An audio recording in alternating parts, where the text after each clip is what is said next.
Welcome to Chats with Changemakers, the Northeast podcast for people who want to make the world a better place. Hello and welcome to Chats with Changemakers. I'm your host, Kate Duffy. In this episode, I interviewed Corrina Mulholland of Gateshead Community Organisation. This is a social enterprise dedicated to helping people in Gateshead to achieve their full potential. So they have a range of projects on the go. Corrina shared a glimpse into her somewhat varied entrepreneurial journey and a little bit about how ADHD has impacted her work as well. So let's hear from Corrina. Hello, Corrina. Hello, Kate. How you doing? I'm good. Very good, very good. I'm just super excited for this conversation because you and I have worked together on and off for a very long time now. So having the opportunity to just sit and chat about you and your journey, I think it's going to be really cool. So let's jump straight into you as an individual. What is your purpose? What's the passion that has led you to start up the organisation that you've been running now for a few years? I do have a sort of phrase going back to my youth. When I was first diagnosed as an entrepreneur, it became as a massive relief because I was unemployable. So I had 21 jobs by the time I was 21. I felt really displaced. I would cherry pick things from my CV that would suit the next job. But until I started my first proper business when I was 27, and then I went on a business management course, and a man said, "Oh, you've got these traits. You're an entrepreneur." I was like, "Oh," and he goes, "Yeah, you meant not to follow things through." And I was like, this is brilliant." That was superseded 20 years later by, "You've got ADHD." I was like, "Oh, this is like the moment I was diagnosed as an entrepreneur." It made things fit. And so for me, my passion of getting up and doing what I do every day is that nobody else would pay me to do these things. Working for yourself means that you never have to do anything you don't want to do. And I've probably made business decisions over the years that might have been detrimental to my organization, but I've always stood by that part of my integrity, is that I won't do anything I don't believe in. And you can't do that working for someone else. Interesting. Okay, so what is it that you believe in? What's the driving force behind what you do? It changes regularly. Mhm. The thing that started me on this journey, I had a dog swimming pool back in 2003, and I used people like Project Northeast and stuff back then, and really sort of embraced the full business advice side of stuff. Initially, when I remember that you don't get funding with that provider, that's no good. And then as I've matured in the business, you start to appreciate support more than money. And I think the passion for the dog pool was the autonomy and the independence, and embracing that my hobby with my work, which is an ideal situation if you can do what you do for a living that you love. So you've won the lottery of life. But then when I worked at the dog pool, I had two young people who came to me. One had learning difficulties, and he was coming as a volunteer, and he ended up being employed and became a full member of the team. And another young man was coming to us. It was like an alternative provision looking back. He came to us 2 days a week. He had autism, and the school environment wasn't good for him. He started in the back room with my two Weimaraners and the pack lunches, and he just wouldn't come out. And he would sit and draw pictures of animals. And then, because it was my first business, I was very like, this is my business, and I'm the only one who can write the dates in the diary. I'm the only one who can do everything properly. And my mum worked for us at the time. And I'd go, "Mum, don't let Julian answer the phone." And she would let Julian answer the phone and take appointments and everything. And what we quickly realized was that if there was a mistake or a double booking in the diary, 9 times out of 10, it was me. And the two young lads never made a mistake because they saw that as a bit of a privilege, being allowed to put an appointment in the diary. So they made damn sure they spelt that dog's name right, and they made sure it wasn't double booked. Whereas I'd be like, "Oh yes, come on Friday." Um, that to me, along with the benefits that they had from working, was my massive life change and passion maker. So one of the young lads, the one who was coming from school, his mum came in after 6 months and said, "Since he's been with you, he'll come downstairs when we've got company and he'll answer the phone in the house." And I was like, "Oh, I got goosebumps." And it made me change my full sort of trajectory of where I was going. And the other young lad, he went from living in a sheltered housing scheme to getting his own house, and he got a dog, which had been a Oh, lifelong nice. ambition for him. So I was really lucky. This was 2008. Sold the business probably about 2 days before I would have went bankrupt, because literally And I know we're going to talk about learning from mistakes later on. I wasn't the most organized business person, lucky enough to have enough money to support myself. And I thought that whole thing, what I say to a lot of people in employability, if you won the lottery or you come into a massive amount of money and you traveled the world, you went shopping, you bought everything, you've done all the activities you've ever wanted to do in the first 12 months, on that day you wake up without anything to do, what would you do just for fulfillment? You didn't need to do it for money. What would it be? And would it be working with animals, working with children? Would it be a writer? Do that anyway. You've got as much chance of getting a job doing that as you have in other jobs. So just go for your passion. And then, like you say, you've won the lottery of life every day if you're getting up and doing what you love. So I always felt, I've grown up in a council estate in Gateshead, going to a not that good school, that art and creativity was out of reach for me. So I paid for myself to do a performing arts degree at Gateshead College. And I think from the day I walked into Gateshead College, I didn't leave there for about 9 years because I'd done my degree, I'd done my teaching practice there. And then it sort of organically went into working for Project Choice, which was this national supported internship program founded by the NHS. And weirdly, all my ducks just ended in a neat row because that was all about making people with barriers to employment, learn difficulties and neurodivergence live a fulfilled life through employment, which was the reason I sold the dog pool all those days earlier. And weirdly, I'm a hoarder of data and a hoarder of notebooks. I've got the notebook from that first, like when I started, the final degree year was community theatre. And I've got written in there, NEETs, not in education, employment or training. And I've done a community theatre piece, which has then given me all the skills and the right trajectory to get to where I am now with the things that we do. So that's where my passion started, definitely through things just happening naturally. And Yeah. Serendipity and the yes, universe aligning, and I love it. I love definitely. it. So, what was the moment then that Gateshead Community Organisation appeared? What Born. happened that made that come to life? So while working for Gateshead College, was also working with external providers of work placements and thought we could do this better ourselves. We don't have to pay people to take people on placement. And I found a cafe. I basically stalked her. Zoe Sharat, she's retired now. Every time I drove past an empty building, I would go, Zoe, who owns this building? What's it going to be? What can I do there? What can I do this? For about, I think a lot of it was inspired by when I first had a baby, I had a soft play centre.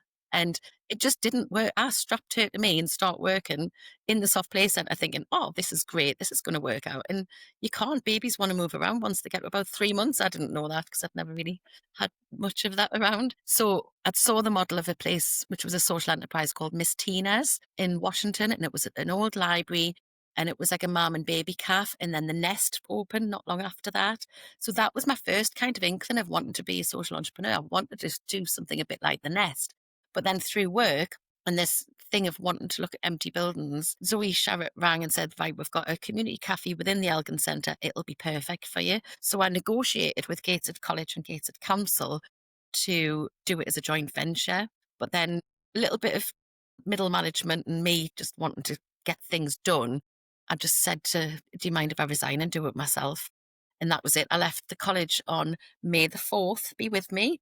And on May the 8th, I pulled the shutters up with a coffee machine, a cake stand, and a woman who I'd met in the schoolyard. And one day she'd noticed I didn't have my lanyard and stuff on. She's like, you're not at the college anymore. I was like, oh no, I've resigned. I've opened a cafe. She went, I used to work in Sainsbury's cafe. I was like, did you? Do you want to be a director? She's like, yeah, more serendipity. So we just stood there together like this, right? Come on then, let's have it. And then um, that was the beginnings of Elgin Community Cafe, which also spawned Deals on Meals as a hot meal provider, which is now a completely separate kick because I couldn't stand the fact that I'd brought these people on as interns and we had nothing for them to do. The footfall wasn't there. So we started hot meal delivery for pensioners.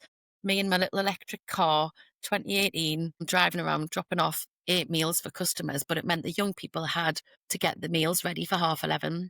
So that was the beginnings of that. And then post pandemic, we had kind of thought, I had this little cycle of wanting to work for someone and then wanting to be self employed and, have that little safety net of let somebody else pay my holidays instead of me not getting paid holidays and paying other people's holidays. So I was kind of thought, oh, I might just be like a consultant or be very project based.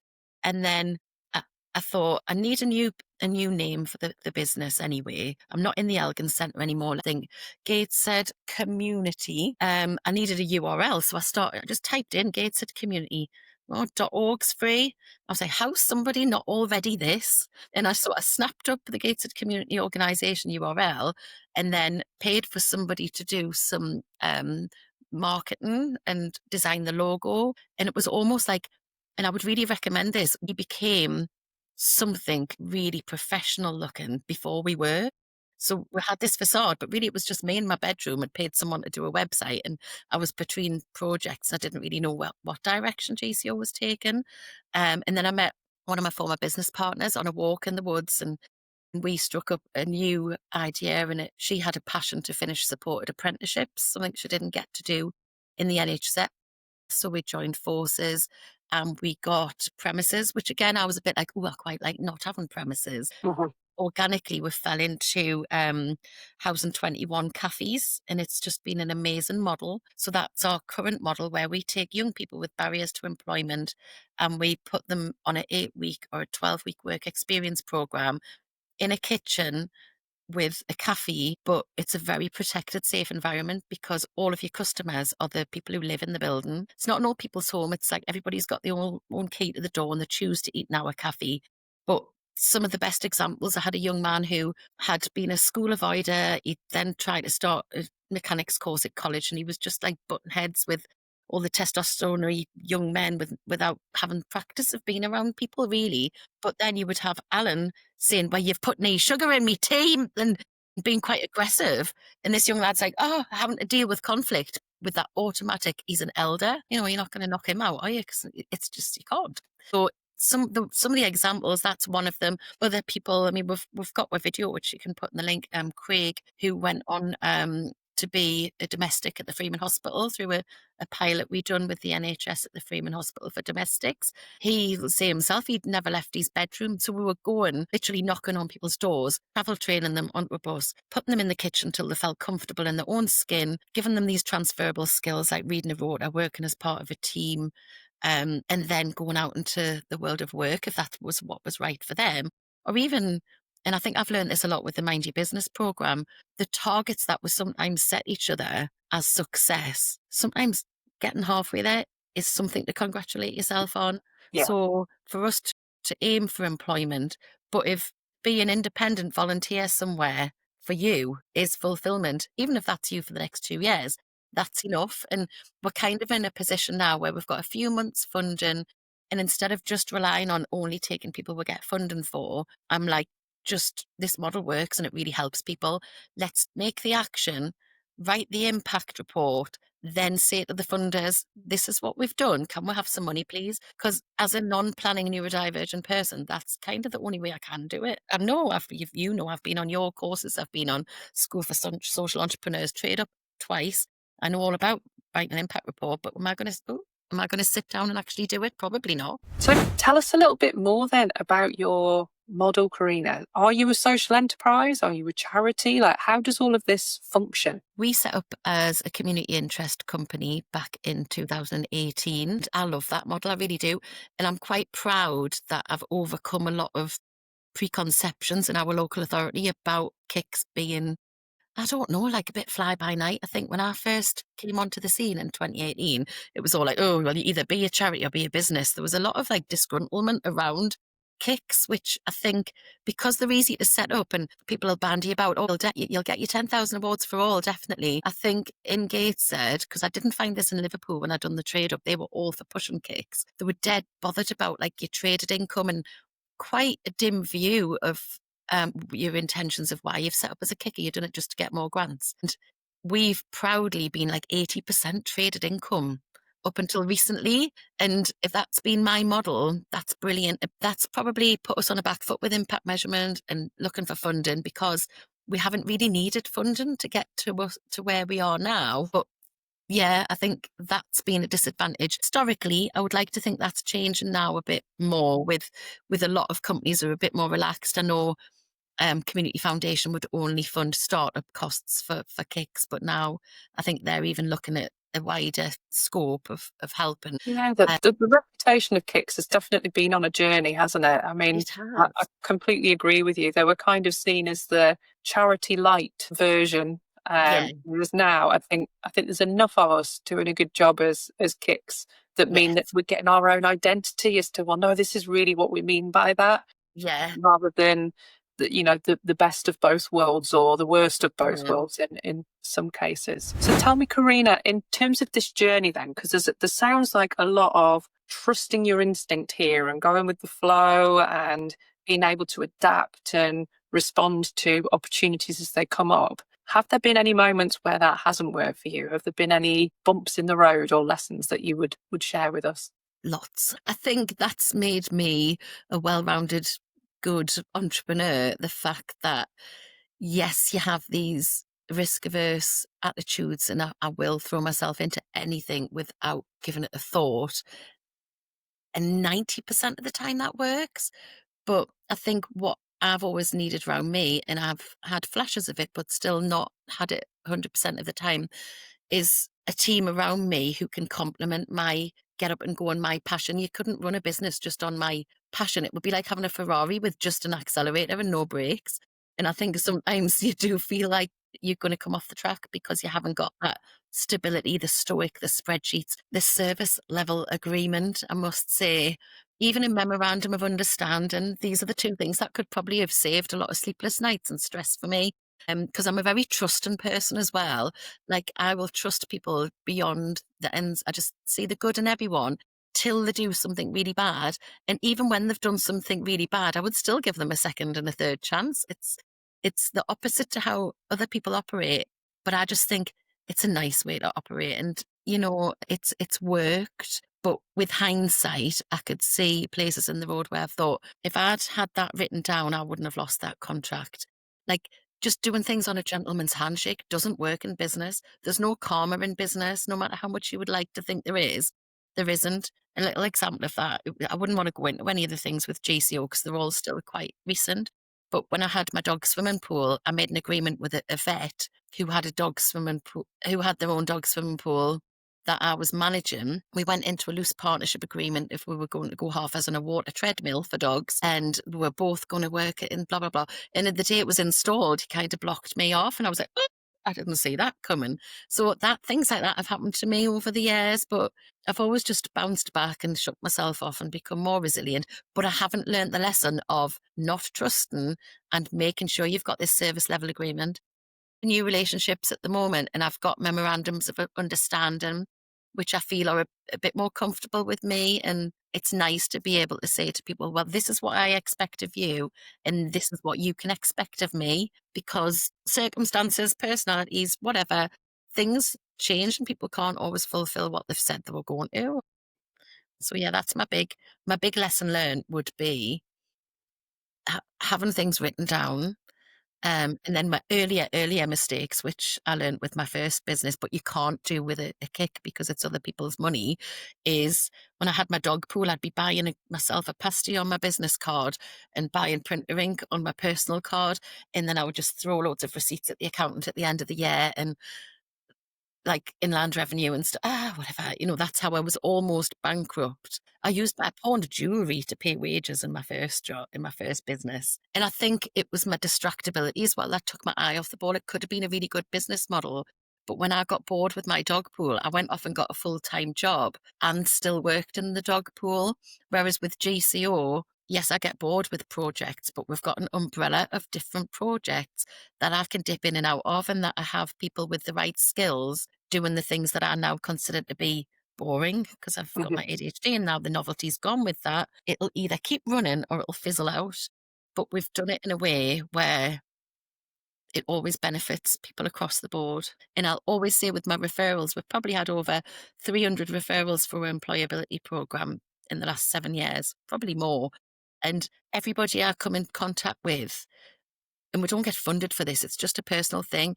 I always want them to be somewhere better than when we first met them. Just, I would hate to think of anyone pedaling backwards, and it's not targeted or anything. I just like to think that anyone who's had anything to do with GCO, we help them in some way, shape, or form. I wonder, Corrina, given your experience that you had with your businesses ahead of setting up the Kick, do you think that Gateshead Community Organisation would have been as successful as it is now without having started with those other businesses first? Do you think that you No. could have achieved what you have now? Probably not. If I'd never say I'd started my first business was the Elgin Community Kitchen, I don't know, because I would have been that little bit older, and if I'd had the support that I probably needed when I was younger, it would have been 10 times better. I'll always use as like Celebrate Difference as a really good model.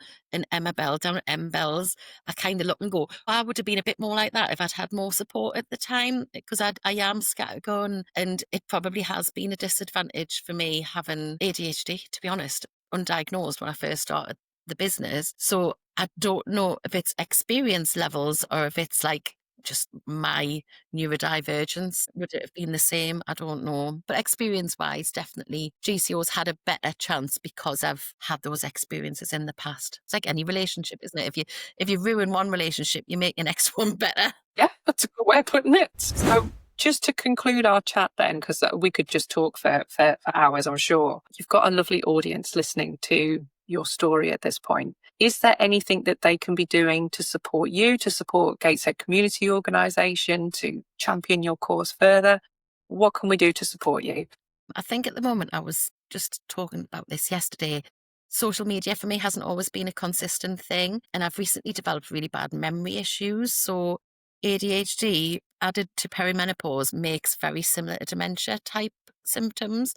And I've gradually been losing my short-term memory, but now it's gone completely. And I've stayed upbeat about it. I do joke about it because I'll say when you've got no working memory, everything's a surprise. So I'll be like, oh, I said that, did I? Oh, I'm going there, am I? And I've started like these last 2 days. I forgot to do it yesterday, but a couple of days ago, I've started taking photographs of everywhere I go because I am a busy networker. I'm everywhere, but I just never take the selfie. And it's like if I wanted to congratulate a beautiful, I've just had a love prawn bagel for my lunch from Fish on Low Fell. And every time I think I'm going to post about that, it's like an empty bag and an empty wrapper because I've already eaten it. A couple of days ago, I had started with a breakfast meeting for the Youth Alliance, and I started to catalogue what I've been doing, not just to tell everybody else what I've been doing, but just to actually remind myself, where was I on Wednesday? Oh, I'll just check LinkedIn. Oh, I was there. So it's going to be a practical memory tool, and my memory will recover once the hormones sort themselves out. But in the meantime, I'd like sort of more interaction with my socials, people. The way I got my LinkedIn up to, it's prolific. I think I've got like 3,000 connections, and I know 95% of them, I would say 60% of them are in the region because I love networking, I love chatting. And in the beginning of the networking thing, pre-COVID and whatever we've built up after COVID, I would go and I would tap phones with people. If I met 20 people in that room, I would have 20 LinkedIns when I went home. And I've built it up on a real sort of valuable network of real people who I know. And I think a lot of it is encouraging change through us all working together and remembering. My dad was a bit of a fixer. If somebody, oh, I've got this and I needed that. Oh, I know somebody who's got this for your that. And I think doing that within our local and championing everybody else, like wanting everybody to get well and better and everybody to have a good business, not thinking, oh, they're a bit like me. I don't want them to do good. The more social enterprises there are, the more change we can make together. And I just want to end on I'm not a change maker, I'm a troublemaker. I think that needs to be the sort of the hashtag that goes with this podcast. Yes, definitely. Well, I've absolutely loved having a chat with you, Corrina, and we look forward to seeing what happens next for you. Brilliant. Thank you, Kate. Bye. I really enjoyed my conversation with Corrina. I think she's definitely a serial entrepreneur. She told us a little bit about a couple of the businesses that she's set up along the way. But I really love the fact that she's embraced that part of herself, that she says that she was diagnosed as an entrepreneur, the fact that she's forever going to be innovating and finding new ways to do things and trying to take that to market and make it work. So the organisation that she's created, a Gateshead Community Organisation, has this lovely broad statement of work that it does and the impact that it has. so that that works to her personality. She can respond to opportunities and continuously innovate and make that difference that she wants to make. I thought it was really interesting as well, the fact that she's got such trust and optimism that the right things are going to turn up at the right time. After our call, I suggested I'd quite like her to put a ticket on the lottery for me, because the number of stories that she has about the right person, the right fundings, the right people, everything just falling into place for her, I think is really remarkable. That's not to say that she's had situations where that hasn't been the case as well, but I do think it's a really wonderful way to work. So if you would like to connect with Corrina, I would really recommend having a little look at the links at the bottom. Don't forget to connect with Corrina and check out all of her links below. You can also subscribe to Chats with Changemakers for more brilliant interviews, and join our free Northeast Changemakers community to connect with more people just like Corrina. Catch you next time. If you've been inspired by what you've heard today, come and join our free Northeast Changemakers community to meet like-minded people and start your journey to changing the world.